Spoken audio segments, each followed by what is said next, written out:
It looks like they've already started, actually. Okay, we're ready. We're going to go over. It's apparently started, so we're going to head over.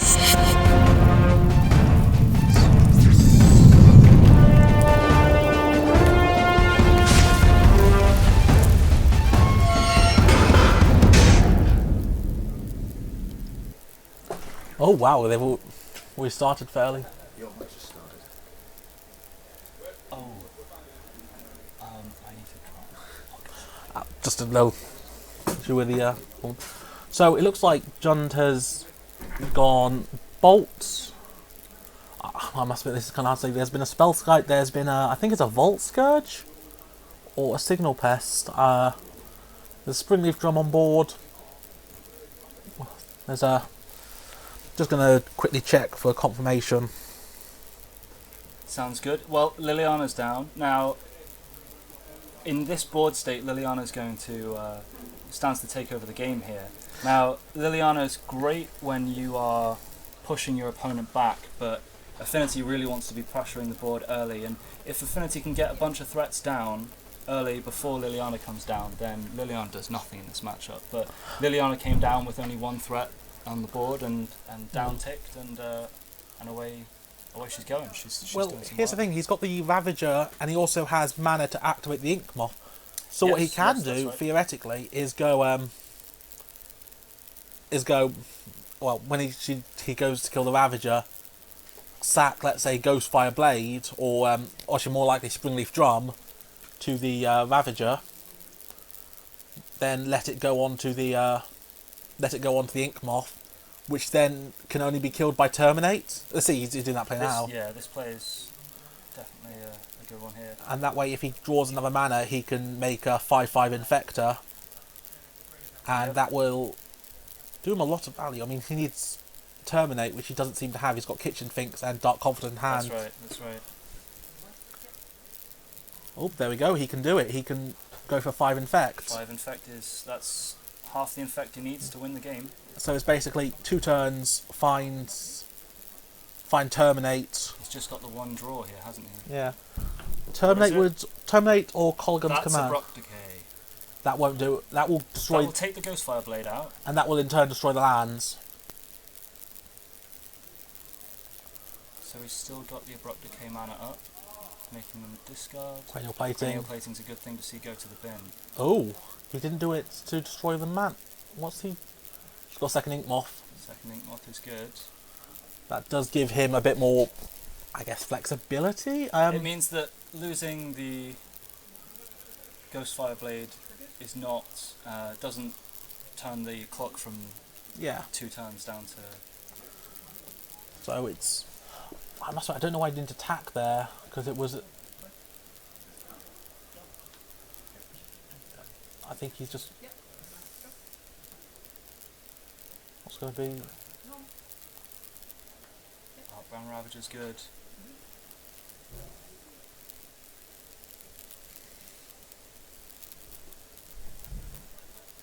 So they're this both is going up to 8 Infect, isn't it?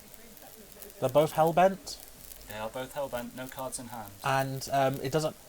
It kind of doesn't matter if he loses the Ravager here, because he will still have another mana. He can still threaten the kill. On 8 Infect, that one Ink Moth is going to end the game here. Yeah, it's. And he realises that, and oh no, he just loses the Glimmer Voids to having no artifacts in the beginning of his upkeep. Why did he do that? He's just giving him another turn as opposed to just straight up killing him. So he's got one card in hand. Maybe James is just he realises he's not under much pressure. He wants to only go for it when he knows he can win. The thing with the Infect plan is once you lose your Infectors, it's like they've gained 20 life, right? They're going back up to the beginning of the game. If he loses, he can just win now. He knows Gershaw has nothing in hand. He has. Yep, Gershaw's on 1 mana as well, and he sees it and goes for the kill. Yep, that's. So it was a conservative line of play there from James, but it seemed to win out. Yeah, it won out, but I feel like he could have won a turn earlier if he had. He certainly could have done, and that certainly it would have been the psychic play if he had gone for it. He'd have known. Knowing that the coast is clear is something that we can't always do, but With one card in hand, Alex Gershaw, he could have had the Terminate, could have had... Yeah.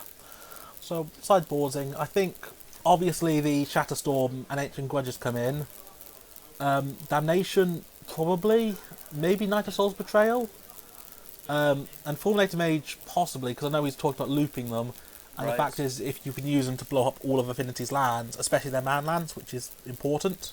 Yep, we saw Manlands winning the game there. So, yeah. So that said, Knight of Soul's Betrayal does a very similar thing, generally. Sure. Whereas, on this side, I'm thinking we might, well, Relic potentially, Master maybe? I don't know, it's a bit weird, because you want to be a bit better at grinding, but Blood Moon will probably come in. Yeah, Blood Moon's typically quite good against Jund, turning off the Manlands and he's making mana a bit more difficult. He's only playing 2 Swamp and 1 Forest as well, so that's... Yeah, going to be difficult to fetch around. Yes, especially... He's playing 8 fetches, so yeah, it's not too bad. It could be... I think... Oh, we probably will see Grid as well, actually, because Grid lets you turn all your 1/1s into... Even without attacking, into threats.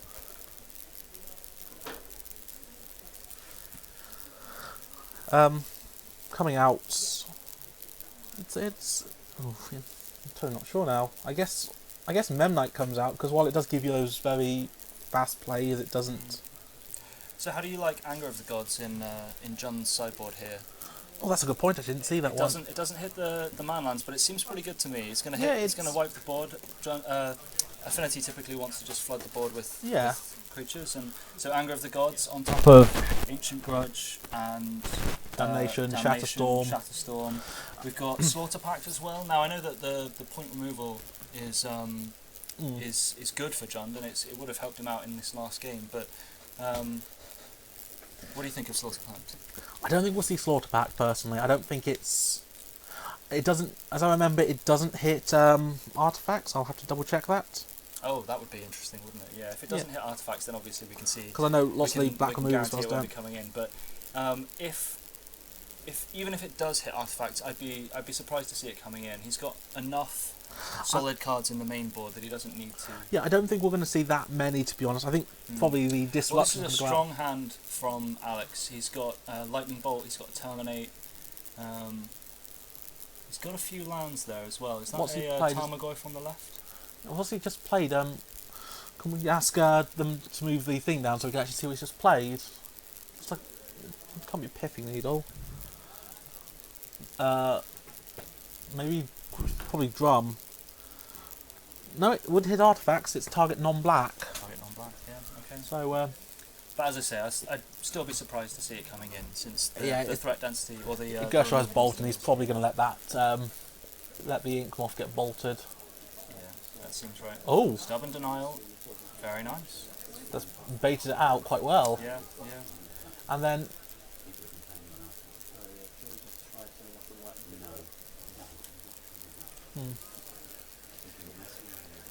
So he can fetch his basics now. He's got the Ancient Grudge in hand, so that's on.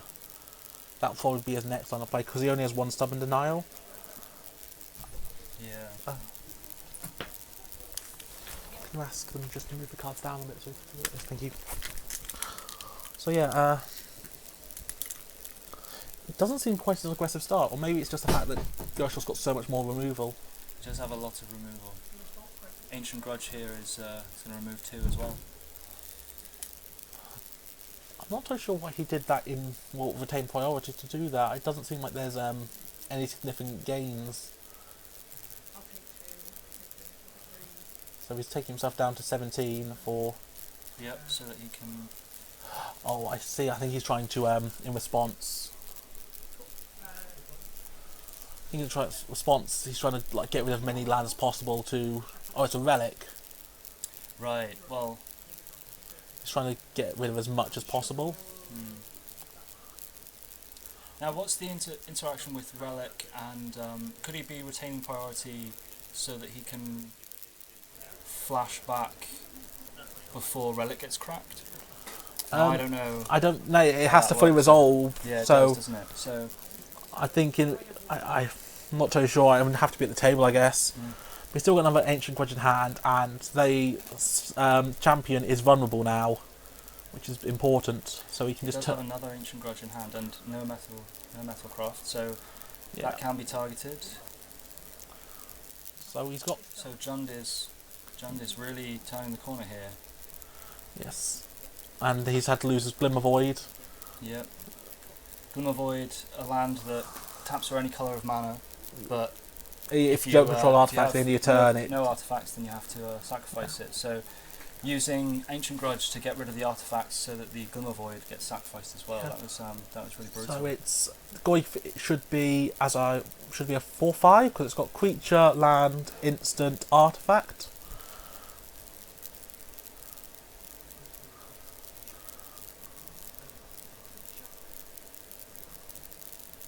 Ooh. Swan Song. So Swan Song can cancel the Ancient Grudge, but it will give Alex a 2/2 flying bird.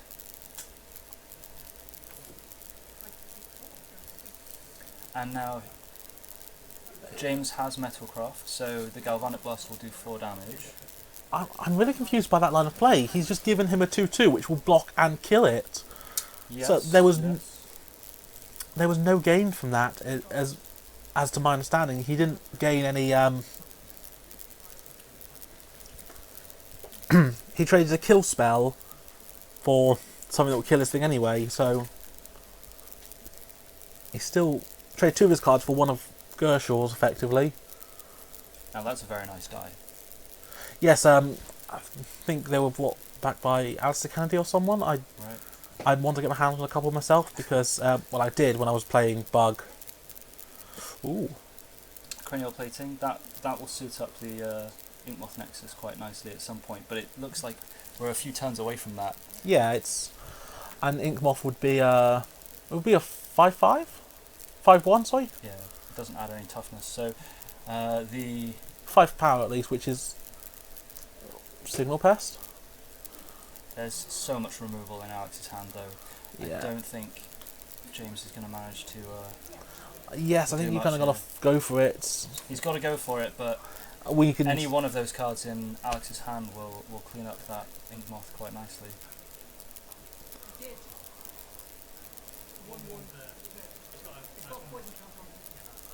Yes. Yes, they have bird tokens on the table. Yes, we are.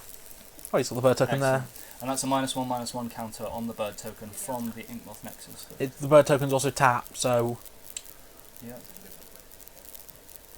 Yeah, I don't think he can come back from that. I don't think he can come back from it either. We've got 2 removal spells in Alex's hand. And also the Knight of Soul's Betrayal, which will just. It shuts off everything in the deck. So, what set of cards do you think James can draw here to get out of this? I don't think there is really. I don't think there is. I guess a Master of Ethereum might, but he can cast it. He's got the mana to cast it. He's got. Now he does have Metalcraft, so having protection from all colours is pretty good as far as blockers go. On top of that, though, he's on a 5-turn clock because of the bird. Yeah. Well, bird's gone now. And Goyf is now 3/4. Unless I'm Etch Champion might have done a bit, but Knight of Souls was just making it a 1/1. Master of Ethereum, I think, was his best chance, but that just dies to Abrupt Decay. Yep. So we called it a few turns ago, but it's James is absolutely right to play it out as long as possible. Yeah. And that was just John having all the removal really. Basically, yeah. Main deck he's got 3, 7, 8, 9, 10, 11 piece of removal. Outside board there's even more. It's a lot of the removal's 2-for-1ing as well, so he can just go 1-for-1 and get rid of the big stuff. With stuff like Ravager helps prevent, but once he kind of gets things like Ancient Grudge out and Shatterstorm and all that, it's just kind of. Ancient Grudge is very punishing. It's just such a good card. Getting to destroy an artifact for 2 mana, or is it just the 1 mana? It's 2 mana first time. Flash it back. So the first time it is Shatter? Yeah. And on the flashback, it is better than Shat. So, I can't remember the exact cards. Probably should. Well, 3 mana total to kill 2 artifacts on 1 card is very good. And it's that sort of ability to just trade 1 card from Alex's hand for 2 cards from on James's board that's just really giving John the edge. Yeah, it's... And the spot removal as well, where James has to... I think it comes down to if Gershaw sees enough hate. Now that's not a bad hand. Abrupt Decay, lands, Abrupt Decays, lots of bolts. and a few bolts, yeah. No pressure, but he does... Wait, was that... I can't remember what the black card is. Might be the Knight of Soul's Betrayal. Yeah, it looks like it to me. And we've got a Blood Moon. Oh, that would We've be got- a good... Yeah, so he's going first and he's Dark dealing with the... Steel Citadel. And paying 2 life to get in a Vault Scourge. No Mox Opal? Ah. No Mox Opal. Now, he does have Ghost Fireblade, which has been doing some work for him all day. Yeah.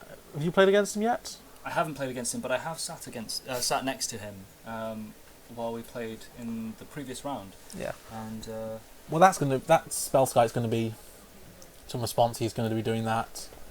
Thing is, though, he can just equip up the Spellskite. he can. Spellskite, although it has 0 power, it is not a defender creature. Yes, this is why I've been watching, not today, but one of the matches I watched a while back had someone attacking with their Spellskite so they could redirect Harbouring of the Tides. Yes, I've done that myself. Yeah, Merfolk, as a twin player, Merfolk's Harbouring of the Tides does put some fear into me when I'm playing the matchup. So Yeah. attacking with Spellskites to... There was a brilliant match earlier where someone went for the twin with Deceiver Exarch and Splinter Twin, and instead of abrupt decaying the Deceiver Exarch when the person cast Splinter Twin on it, he waited until they activated it, and they flashed in Pestamite to Right. untap the Deceiver Exarch, Very and win, nice, very nice. which is pretty good.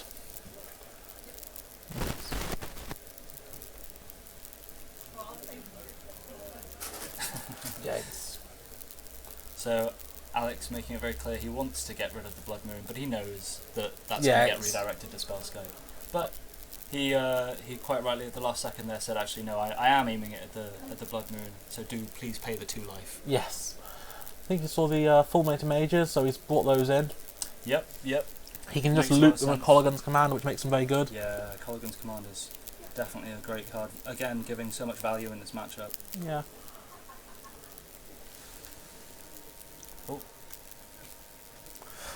Is he tapping Bloodstone Mines there? Yes, the Blood Moon makes them mountains. Yes, mountains. Mountains they are. So basically, all Gershaw has here is red and black. Yeah, that's all That's he needs, right. though. Yeah. I mean, Yeah, his hand is only red and black casting costs. Yeah, so He does not mind so much right now. But there's 4 damage. yeah, And James is now hellbent with no threats on the board. can't be good. He But, needs. as you said, Alex's hand is very, very reactive. He's got Yes. no pressure himself. So, Do- but do, I do favour Alex's top decks here. Yes, definitely. That's always the thing with John. Do the Dark Steel Citadels retain their artifact subtyping or That's a typing? very good question. Because it matters. Well, it doesn't matter for that, but it's. It does matter for the Metalcraft. Yes. Well, I can't do anything about it. I don't think. Well, he's got Metalcraft irrespective of what Darksteel. Oh, well, maybe not anymore. Yes, that's going to have to be something I'm going to have to look Yeah, up quickly. Please do. So another Fulminator Mage in play. Yes, apparently they've been winning lost match. It does not remove the artifact type from Darksteel Citadel. Excellent. So he is does Metalcrafted. have Metalcraft, which means that champion does have protection from all colours. Though it's the fact he's got the Nice Souls Betrayal will seriously neuter that card's Yes, it will. ability. Signal Pest is nice. It's very nice. He's got his hand below the table, so I can't see how many cards he has. Yeah. I think it's just the one. Yes. It's a mountain. Yes. And a Scavenging Ooze for Alex is a great top deck. Oh, although he still doesn't have the green mana. Yeah, that's That's rough. Yes, it was like that in a previous game. There was blue at a twin, dropped a blood moon. Right, right. The John player had an abbot out. Then the twin player just kind of drew into a couple of islands and was able to win from there with then dealing clique and similar. Sure, sure. Oh, he's got a Tarmogoyf in hand as well. So Yeah. Alex is really beginning to feel the pain of that blood moon. But as I say, I still like his top decks more, and I think that with 3 Constable cards in hand versus James's 1 mountain, I think Alex is still very much The favoured party. favour here. Yeah, even though his mana is so constrained by that blood moon. So blocks the Fulminator Mage with the Ornithopter. I'm not sure if that was... Yeah, not a lot of value in that block, but Yes. he's still winning the race. James is definitely winning the race here. Put him Gains a on- point of life off So he's that. on 10 and Gershaw's on... Sorry, he's on 13 and He's Gershaw's on 13, 7. That's right, yeah. So it's a 4-turn clock, basically. It is. Oh, well, that'll make it a lot quicker. Yes, that is... So, James may just win this game if he gets to sack enough artifacts. Of course, he doesn't want to sack below Metalcraft because then Alex can fire off a kill spell. He's on So 5? he's forcing him to do it now. Oh, he recognises he doesn't want to go below Metalcraft there. Well, the So he could the have mountains sacked still one have more. the artifact That's subtyping, right, that's so I don't right. know if So he could have knows sacked- that. He could have sacked those 2 up the top there by the Blood Moon and still... Yes. Hmm. But he now has more 2-turn clock as opposed to a That's true. 3-turn clock, That's which true. is good. Very good. Yeah, that's And game. there's the game. So, even though the Jund player had all that removal, there's that champion with the protection from all colours Yes. really finishing the game off. I must admit, I'm not totally sure why he didn't play the Knight of Soul's Betrayal. It would turn off any other cards that get played, but buy him some time. What's the Oracle text on Knight of Soul's Betrayal? All creatures get -1/-1. Just straightforward as that. Yeah. Yeah, it's... Yeah, I mean... He did bring in the Slaughter Packs. Oh, okay. Knight of Soul's Betrayal. So he had 8 cards for this matchup. Yeah. I must admit, I'm not a big fan of the Swan Song. I'd rather either another Stubborn Denial, which kind of fulfills the same sort of role, and occasionally will be better, or a Dispel, because I really like Dispel in the format at the moment. Yeah, the Memnites came out, of course they did. Yes. Did Ornithopters come out as well? No, he was blocking with an Ornithopter. At Oh, some so he point just in put that him on last his game, graveyard, so yeah. Well, that seems to be it. Now I think it's into the top 8. Yeah, so that's James is definitely in the top 8 now. Yes, and I think, yeah, I think we're going into... Coming back to us in the booth. Yes. So, what do you think of that match?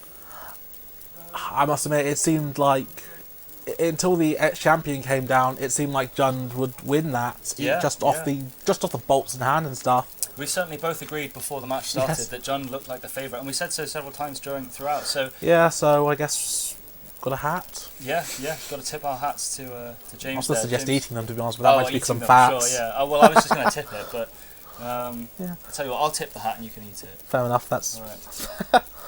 So I think that was really just a case of not having enough threats from Alex there in the the third game. Blood Moon did so much work there. It It was did a lot of work. I mean, shutting off the Tarmogoyf and the Abrupt Decays as well. The Abrupt Decays. He managed to cast the Abrupt Decay before Yeah. the Blood Moon came down, but the Tarmogoyf and the Scavenging Ooze stuck in his hand at the end there. And must the have also the felt Knight of Soul terrible. Betrayal. Yes, yeah. Yeah, which I think you should play that. Actually, that's a good point. That's why I couldn't play it. The Blood Moon.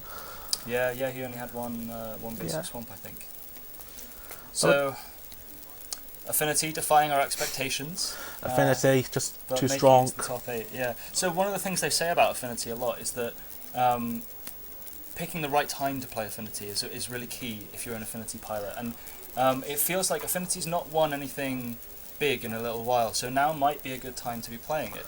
The sideboard hate is much less. People have their You eyes say that, on... but there's 1, 2, 3. Yes, yeah, 3 Alex pieces has of come distress. prepared, that's certainly true, but Alex may not be representative. Yes, I think he might. Affinity, having not won stuff in a little while, means that the sideboard hate in general might be at lower than it used to be. Yeah, I certainly remember a few months ago playing, or maybe 6 months ago now, playing a lot more Affinity sideboard hate. you know what, Leeds has always been a bit kind of odd for Affinity, because I know lots of people have the deck, but not many have been playing it recently. Sure. Or for quite a while. I mean, Yeah. Patriot Games is a bit weird, because I remember lots of them are being won by Dredge, of all things. Okay. Right. It's Dredge with like the anglers and everything. Well, Colligan's Command has also done interesting things to Affinity's position in the meta. So a lot of people think, well, with Colligan's Command, we don't need as many sideboard hate cards for Affinity because Colligan's Command is so great against Affinity. But if that weakens your sideboard against Affinity, then perhaps Affinity's better placed. I also know that Gershaw was lending cards to Alex Roebuck. And I think maybe some of this was because he was thinking Roebuck has been doing quite well recently in events and stuff. I think maybe this was a concession in case he came up against him playing top control, as we saw on round 2. Right.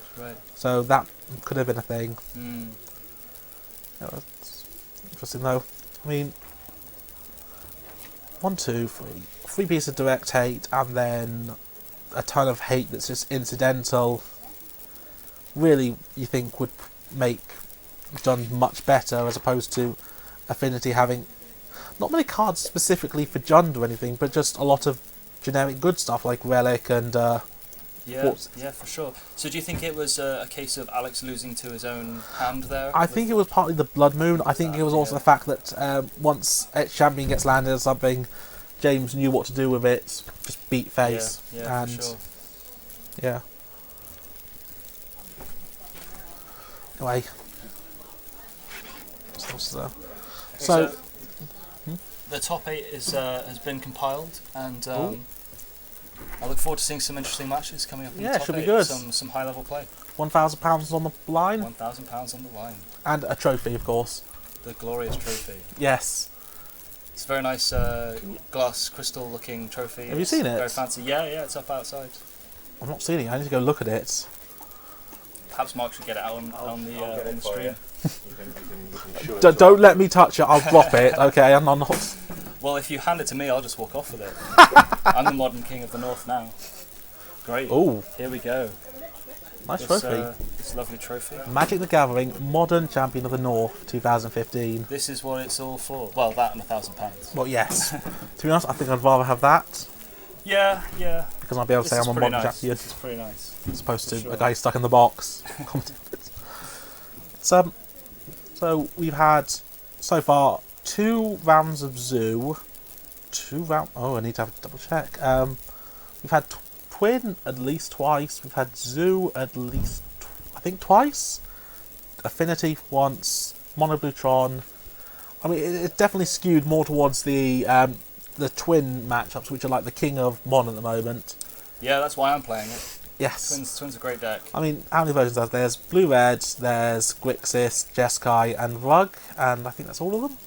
Yeah, I mean, I was playing my own. Well, it wasn't my own brew. It was there was an SCG article about it quite recently about Vengeance Twin. Vengeance Twin? So Goria's Vengeance is a great card. It's. Are you sure this wasn't one of the ones? Are you sure this one's like a Woo Brew or something? No, it's definitely not a Woo Brew. No, it's So Goria's Vengeance for 2 mana will fetch will bring a legendary creature from your graveyard back into. So Kiki. Yep. So exactly, Kiki Jiki. You can get Jace Vryn's Prodigy as well. That's actually quite good. Yeah. Being able to bring back Jace, loot with him, flip him, then flash back the Vengeance or anything else in your graveyard. Yeah. It's a pretty nice turn. But ultimately, I'm on Jeskai Twin this afternoon, or was. Didn't think that the Goria's Vengeance was, although sweet, it wasn't quite as competitive as I'd like. Play it on the sideboard. Yeah. So we're going to wrap it up now, and what are we going to be looking at on this stream now? I think we've got matches from earlier. Apparently we shouldn't have been showing the Gareth Woodhead one because he was shortly after banned. He was banned, yeah. For, I believe it was 3 pre-release promos in his pool. Yeah. That was that was a bit against the rules. Yeah. A bit against the rules. I was saying a bit dodgy. Doing that. So we'll have some coverage from matches from earlier, and then we'll come back for you for the top 8. Looking forward to it.